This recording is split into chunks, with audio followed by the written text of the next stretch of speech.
जय हिंद प्यारे साथियों, कैसे हो आप सब। बिल्कुल मस्त होंगे। यू विक्टर ज्ञान यूट्यूब चैनल पर आप सभी का बहुत बहुत स्वागत है। आज के इस वीडियो में हम बात करने वाले हैं एसएससी जीडी के बारे में। एसएससी जीडी में जो अलग अलग तरीके की पोस्ट होती हैं, जैसे सीआरपीएफ की होती है, सीआईएसएफ की होती है, एसएसएफ की होती है, एनसीबी की होती है, एनआईए की होती है, बीएसएफ की होती है, एसएसबी की होती है, आईटीबीपी की होती है और एआर असम राइफल की होती है। इन सभी के बारे में हम यहाँ पर डिस्कस करने वाले हैं कि इनकी जॉब लोकेशन क्या होती है, मतलब इनकी पोस्टिंग कहाँ पर होती है, इनको कहाँ पर काम करना होता है। इसके अलावा ये जो अलग अलग तरीके की जो वैकेंसियाँ, जैसे एसएसबी की हुई, सीआरपीएफ की हुई, सीआईएसएफ की हुई, तो इनको किस तरीके की ड्यूटी करनी होती है, मतलब कौन सी बहुत ज़्यादा खतरनाक है, कौन सी बहुत सही है, इन सभी के बारे में हम यहाँ पर बिल्कुल डिटेल से बात करने वाले हैं। आपने अभी तक यदि इस चैनल को सब्सक्राइब नहीं किया तो प्लीज़ एक बार इस चैनल को ज़रूर सब्सक्राइब करें। और यदि आप एसएससी जीडी की तैयारी में लगे हुए हो तो आप इस वीडियो को बिना स्किप किए लास्ट तक ज़रूर देखना, क्योंकि ये वीडियो आपके लिए बहुत ज़्यादा महत्वपूर्ण होने वाला है। इस वीडियो में आपको इन सभी पोस्टों को लेकर जो डाउट है वो सभी के सभी क्लियर हो जाएंगे। साथ ही साथ आपको कंपैरेटिव तुलनात्मक तरीके से पता चल जाएगा कि कौन सी सुरक्षा की दृष्टि से बहुत ज़्यादा ठीक है, कौन सी पोस्ट है जो सुरक्षा की दृष्टि से बहुत ज़्यादा ठीक नहीं है, कौन सी पोस्ट है जो आपके लिए सूटेबल है, जिसको आपको फर्स्ट प्रेफरेंस देनी चाहिए। इस तरीके के जो भी डाउट हैं सभी के सभी आपके इस वीडियो में क्लियर हो जाएंगे। सबसे पहले यहाँ पर हम एक मैप से समझने की कोशिश करते हैं कि इनकी जॉब लोकेशन क्या होती है। देखो, यदि आप आईटीबीपी में लग जाते हो, इनकी फुल फॉर्म क्या होती है, किस तरीके से, ये सब मैं आगे बताऊंगा, लेकिन यहाँ पर मैं मोटा मोटा बता देता हूँ कि यदि आप आईटीबीपी में लग जाते हो तो आपकी जो पोस्टिंग है यहाँ से लेकर ये जो बॉर्डर है, ठीक है, ये जो बॉर्डर है इसके ऊपर आपकी पोस्टिंग रहने वाली है। ठीक है, यदि आप आईटीबीपी में लग जाते हो तो आपकी जो पोस्टिंग है वो इस वाले बॉर्डर पर रहने वाली है। ये आपको बिल्कुल अच्छे तरीके से ध्यान में रखना। आपकी पोस्टिंग इस बॉर्डर पर रहेगी जो कि चाइना और भारत के बीच का बॉर्डर है, जो कि हिमालय पर्वतीय क्षेत्र से सटा हुआ क्षेत्र है। उसके बाद हम डिस्कस करते हैं नेपाल, भूटान और भारत के बीच की जो सीमा है। जैसे नेपाल और भारत के बीच की सीमा की बात करें तो नेपाल और भारत के बीच की जो सीमा है वो ये वाली है, जो एक मिनट, भारत और नेपाल के बीच की जो बाउंड्री ये है, भूटान और भारत के बीच की बाउंड्री ये है। तो यदि आप एसएसबी में लग जाते हो तो आपकी जो पोस्टिंग है वो यहाँ पर रहने वाली है। कहाँ पर रहने वाली है? नेपाल और भारत की बाउंड्री पर, भूटान और भारत की बाउंड्री पर, यदि आपकी पोस्टिंग एसएसबी में होती है तो। उसके बाद हम आगे डिस्कस करते हैं कि यदि आप बीएसएफ में लग जाते हो तो आपकी पोस्टिंग कहाँ पर रहेगी। तो यदि आपकी ज्वाइनिंग बीएसएफ में होती है या फिर आप बीएसएफ में लग जाते हो तो आपकी जो पोस्टिंग है वो कहाँ पर रहने वाली है, इसके बारे में हम यहाँ डिस्कस करते हैं। भारत और पाकिस्तान के बीच का जो बॉर्डर है, मतलब जो रेड क्लिफ लाइन है, इसके ऊपर आपकी पोस्टिंग रहेगी यदि आप बीएसएफ में लग जाते हो तो। ओवरऑल बात की जाए तो सबसे खतरनाक सीमा है ये। इसके अलावा आपकी जो पोस्टिंग है वो भारत और बांग्लादेश के बीच में जो सीमा है वहाँ पर रहेगी, और इसके अलावा आपकी जो पोस्टिंग है वो म्यांमार और भारत के बीच की जो सीमा है वहाँ पर रहेगी। तो यदि आप बीएसएफ में लग जाते हो तो आपकी पोस्टिंग 3 देशों के बीच में रहने वाली है। पहला, पाकिस्तान और भारत के बीच में रहने वाली है, जो कुछ इस तरीके से है, आपकी पोस्टिंग इस वाली सीमा पर रहेगी। दूसरा आता है भारत और बांग्लादेश के बीच में। तो यदि आप बीएसएफ में लग जाते हो तो आपकी पोस्टिंग यहाँ पर भारत और बांग्लादेश के बीच में हो सकती है, या फिर आपकी जो पोस्टिंग है वो भारत और म्यांमार के बीच का जो ये बॉर्डर है इस पर हो सकती है। इन तीनों में जो सबसे ज़्यादा खतरनाक है वो भारत पाकिस्तान की जो रेड क्लिफ लाइन है वो वाला एरिया है। इसके अलावा यदि आप आसाम राइफल में लग जाते हो, AR आसाम राइफल में लग जाते हो, तो आपकी जो पोस्टिंग है, जो उत्तरी पूर्वी भारत का जो क्षेत्र है, जिनको हम 7 बहिन बोलते हैं, मतलब यहाँ पर टोटल 7 राज्य हैं, इनमें आपकी पोस्टिंग रहेगी। अरुणाचल प्रदेश हो गया, ठीक है, आसाम हो गया, नागालैंड हो गया, त्रिपुरा हो गया, मिजोरम हो गया, मेघालय हो गया, आसाम हो गया।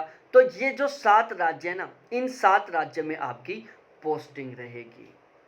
उसके बाद हम डिस्कस करते हैं कि यदि आप NIA, SSF, NCB, CISF और CRPF में लग जाते हो तो आपकी जो पोस्टिंग है वो ओवरऑल पूरे इंडिया में कहीं पर भी हो सकती है, ठीक है। हो सकता है आपकी पोस्टिंग दिल्ली में हो सकता है आपकी पोस्टिंग कभी साउथ में चली जाए, कभी नॉर्थ में चली जाए, कभी ईस्ट में चली जाए, कभी वेस्ट में चली जाए। तो यदि आप NIA में, SSF में, NCB में, CISF में और CRPF में सेलेक्ट होते हो तो आपकी जो पोस्टिंग है वो ओवरऑल पूरे इंडिया में कहीं पर भी हो सकती है, कहीं पर भी कभी भी आपका ट्रांसफ़र हो सकता है। तो ये भारत के जो मानचित्र से, इनसे आपको इतना तो समझ में आ ही गया होगा कि कौन सी पोस्ट में कहाँ पर आपकी ज्वाइनिंग रहने वाली है। अब हम एक एक करके डिस्कस करते हैं कि कौन सी पोस्ट वाले कैंडिडेट कहाँ पर काम करते हैं, ठीक है, और वो किस तरीके का काम करते हैं। ओवरऑल यदि आप SSC GD से लगोगे तो आपका जो मेन काम रहेगा वो सुरक्षा करना ही रहेगा। अब यहाँ पर भी अलग अलग तरीके हैं, जैसे हो सकता है कि आप किसी मिनिस्टर की सुरक्षा करो, हो सकता है आप किसी एयरपोर्ट की सुरक्षा करो, हो सकता है आप आतंकवादियों से देश की सुरक्षा करो। तो इन सभी के बारे में हम डिटेल से बात करने वाले हैं। अभी तक यदि इस चैनल को सब्सक्राइब नहीं किया तो प्लीज़ एक बार इस चैनल को ज़रूर सब्सक्राइब करें। यदि आप SSB में लगते हो, जिसका फुल फॉर्म होता है सशस्त्र सीमा बल, तो यदि आप SSB में लगते हो तो आपकी जो पोस्टिंग है वो भारत और नेपाल के बीच का जो बॉर्डर है और भारत और भूटान के बीच का जो बॉर्डर है वहाँ पर आपकी पोस्टिंग रहेगी। ओवरऑल बात की जाए तो भारत और नेपाल के बीच में और भारत और भूटान के बीच में जो संबंध है बहुत ही प्यारे संबंध है, ठीक है, बहुत ही अच्छे रिलेशन वाले संबंध है। तो यहाँ पर आपकी यदि पोस्टिंग होगी, यदि आप SSB में लगोगे तो आपकी पोस्टिंग यहीं पर होगी। तो ये समझो आप एक तरीके से बिल्कुल हैश की नौकरी करोगे, क्योंकि भारत और भूटान के बीच में, भारत और नेपाल के बीच में बहुत ही अच्छे संबंध हैं, किसी तरीके का कोई खतरा नहीं है।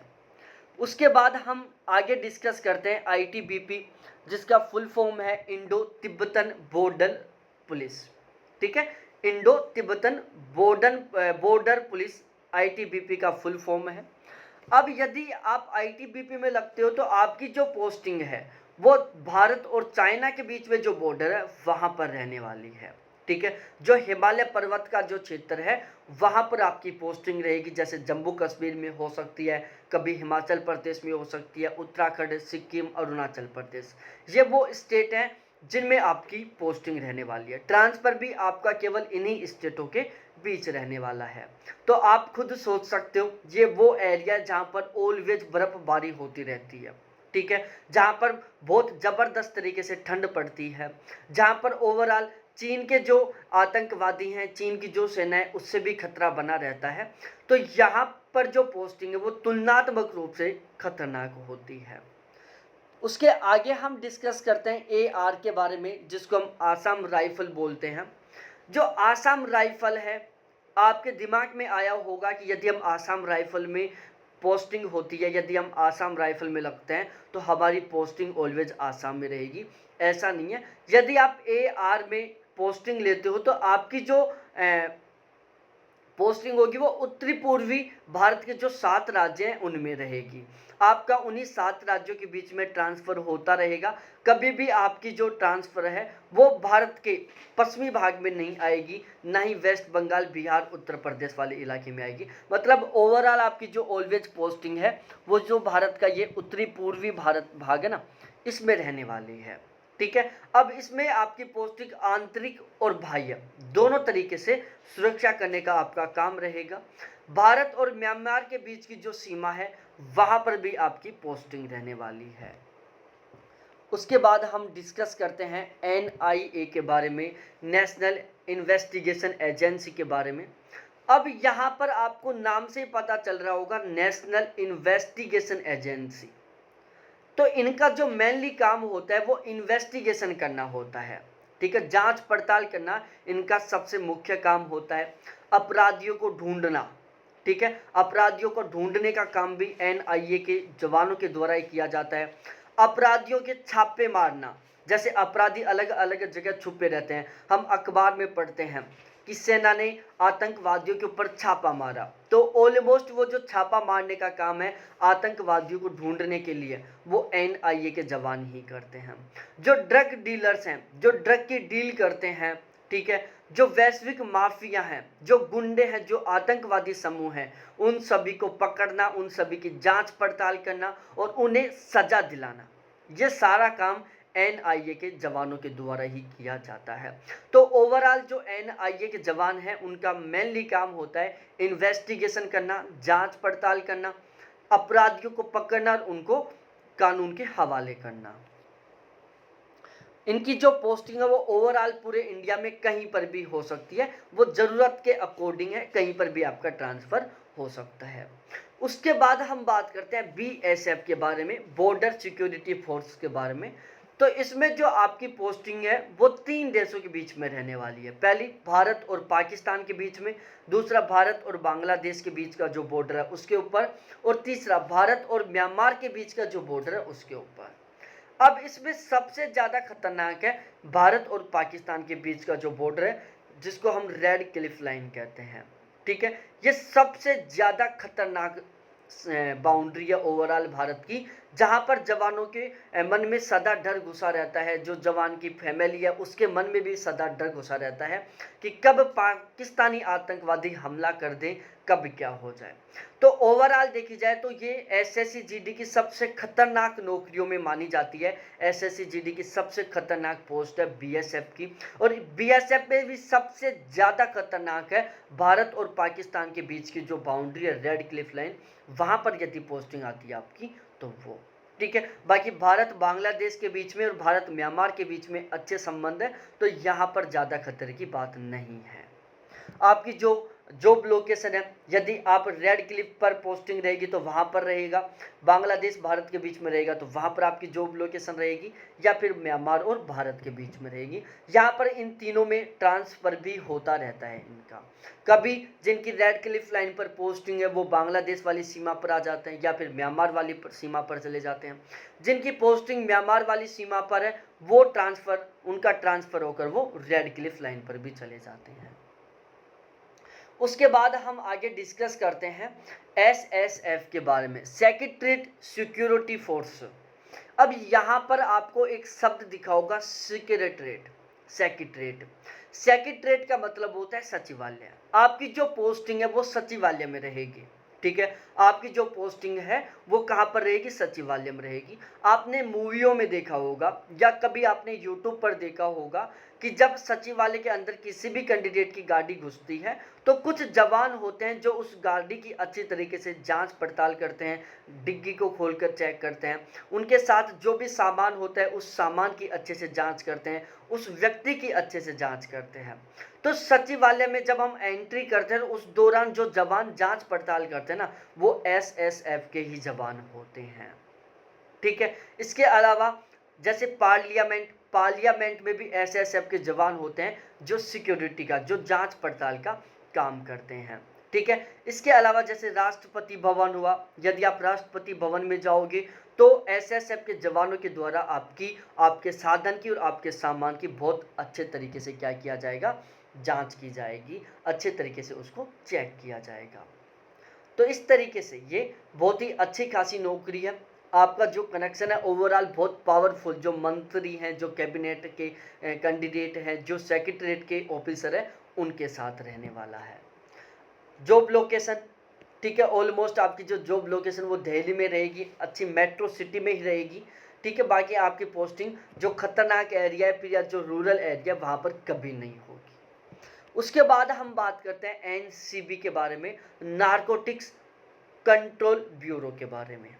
ठीक है, अब इनका जो काम होता है वो क्या होता है, सबसे मेन नारकोटिक्स से जुड़ा हुआ होता है। जो नारकोटिक्स है, नारकोटिक्स का मतलब होता है मादक पदार्थ या नशीले पदार्थ, ठीक है, ड्रग भी बोल सकते हैं।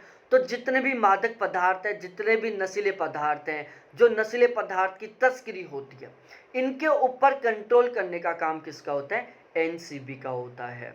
ठीक है, बहुत सारी बार आपने देखा होगा या न्यूज़पेपर में सुना होगा, कोई अफीम की तस्करी कर रहा है, कोई गांजे की तस्करी कर रहा है, तो उनको पकड़ने का जो काम है वो एनसीबी के जवान ही करते हैं।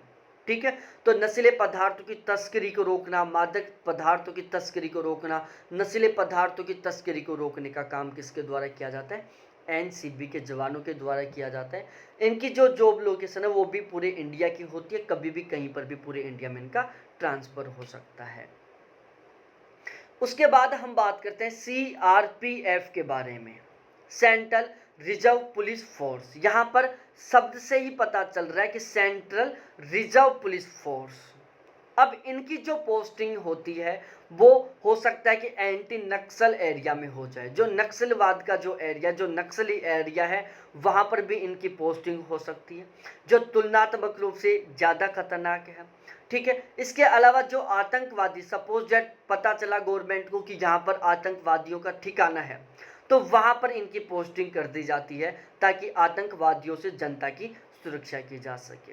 जरूरत पड़ने पर ये आर्मी के साथ मिलकर दुश्मन का, आतंकवादियों का सामना भी करते हैं।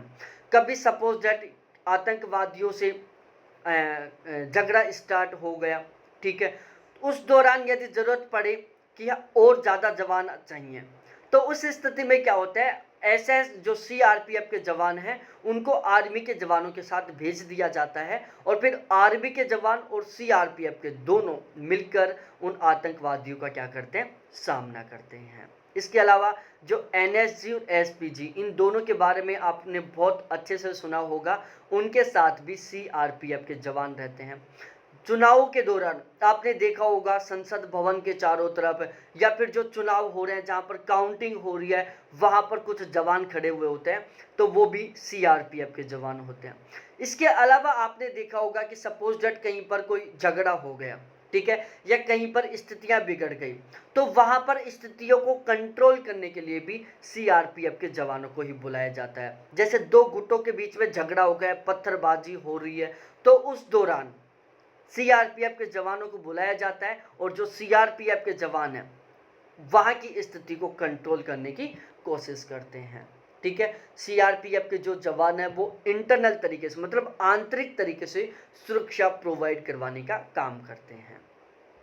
उनकी पोस्टिंग भी ओवरऑल इंडिया में कहीं पर भी हो सकता है आपकी पोस्टिंग पहले नक्सली एरिया में हो जाए, फिर आपकी पोस्टिंग कहीं पर इलेक्शन ड्यूटी में हो जाए, फिर कहीं कोई आतंकवादी समूह के दौरान हो जाए, या फिर कहीं पर आपकी आर्मी का साथ देना पड़ जाए। तो इस तरीके से जो इनकी पोस्टिंग है वो भी अलग अलग तरीके से हो सकती है। उसके बाद हम बात करते हैं CISF के बारे में, सेंट्रल इंडस्ट्रियल सिक्योरिटी फोर्स। ठीक है, आपने बहुत सारी बार देखा होगा, मूवियों में देखा होगा या आपने रियल में भी देखा होगा, जो एयरपोर्ट होता है ना, एयरपोर्ट की बाउंड्री पर छोटी छोटी गुमटियां बनी हुई होती है और उन गुमटियों में कुछ जवान बैठे हुए होते हैं, एक एक दो दो जवान बैठे हुए होते हैं। ठीक है, आप यदि कभी एयरपोर्ट गए होंगे तो एयरपोर्ट का जो गेट है, जो एंट्री गेट है, वहाँ पर कुछ जवान होते हैं। या कभी आप पोताश्रय गए हो, पोर्ट पर गए हो, सी पोर्ट पर, तो वहाँ पर एंट्री के दौरान कुछ जवान खड़े हुए होते हैं जो आपकी चेकिंग करते हैं। या कभी आप किसी हिस्टोरिकल पैलेस पर गए हो, किसी बहुत ही ऐतिहासिक स्थल पर गए, जैसे ताजमहल चले गए, लाल किला देखने के लिए चले गए, ठीक है, या कुतुब मीनार देखने के लिए चले गए, तो जो हिस्टोरिकल पैलेस होते हैं वहाँ पर भी CISF के जवान हमें देखने को मिलते हैं। तो ओवरऑल जो CISF के जवान हैं इनकी ड्यूटी होती है एयरपोर्ट पर चेकिंग करना, ठीक है, एयरपोर्ट की सुरक्षा करना। सी पोर्ट है जो बंदरगाह है, वहाँ पर जो अंदर जा रहे हैं, वहाँ से जो बाहर आ रहे हैं उनकी चेकिंग करना, ताकि वहाँ पर किसी तरीके की कोई सिचुएशन बिगड़ ना सके। इसके अलावा उस सी पोर्ट की सुरक्षा करना, मेट्रो स्टेशन की सुरक्षा करना, हिस्टोरिकल साइट की सुरक्षा करना, हिस्टोरिकल टूरिस्ट पैलेस की सुरक्षा करना, या कोई भी जो गवर्नमेंट में बड़ी फैक्ट्री है, ठीक है, कोई भी मेजर गवर्नमेंट इंडस्ट्री है, उसकी सुरक्षा करने का काम भी किसका होता है? CISF का होता है।